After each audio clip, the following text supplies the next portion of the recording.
Bridgerton Season 3 revolved around the blossoming relationship between Colin and Penelope, which had been slowly building since Season 1, and while Colin and Penelope's romance was well done and exciting, I couldn't help but be disappointed by Anthony and Kate's arc in the episodes.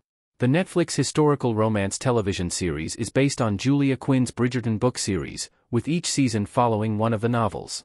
Bridgerton Season 1 brought the first book to life and depicted Daphne and Simon's love story, while Season 2 was based on the second novel and followed Anthony and Kate's romance.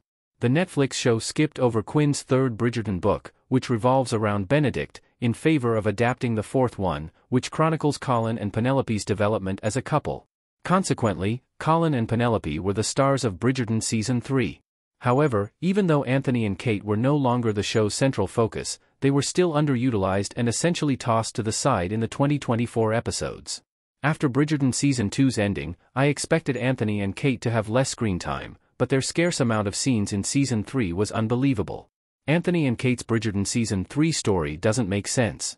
The couple's limited screen time in Season 3 was frustrating.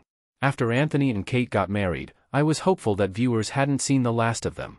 Simon and Daphne disappeared following Bridgerton Season 1's finale since Regé-Jean Page didn't want to renew his contract, while Phoebe Dynevor briefly reprised her role in Season 2. But because Page wasn't returning, it was clear that Simon and Daphne would no longer be a part of the story, which wasn't expected to be the case for Anthony and Kate. While Jonathan Bailey and Simone Ashley returned in Season 3, Anthony and Kate's story was poorly done and rushed, thanks to their minimal screen time. Bridgerton Season 3, Episode 1 featured Anthony and Kate deciding to extend their honeymoon, which was a mediocre excuse for their absence in the next 3 episodes. When they returned in Episode 5, the couple had exciting news to tell everyone: they were having a baby. However, Kate's pregnancy was barely celebrated as the plot's focus was shifted elsewhere. Then, in Episode 7, Anthony and Kate quickly concluded that they should move to Kate's home country of India for a brief period, even though it would be risky for Kate to go on a months-long journey to India while pregnant. All of these major developments in the couple's relationship were neglected and glossed over instead of giving them the time and attention they deserved. Of course, Anthony and Kate shouldn't have stolen the spotlight from Colin and Penelope, but the scenes they were, and weren't, in were confusing. Anthony and Kate left, returned, and then left again, missing Francesca's wedding and the birth of Colin and Penelope's son. Ultimately, Anthony and Kate's Bridgerton Season 3 story was a cop-out after they proved to be one of the Netflix show's strongest couples in Season 2. Anthony and Kate deserved better in Bridgerton Season 3. Anthony and Kate's story seemingly ended once they married.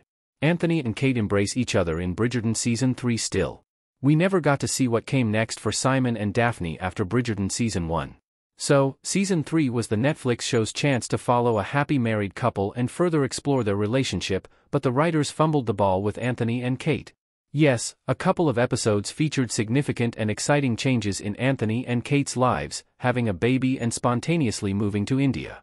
However, as mentioned above, the couple's growth was severely understated as they were mostly absent in the episodes. Anthony and Kate deserved better following their intriguing and well-thought-out story in Season 2.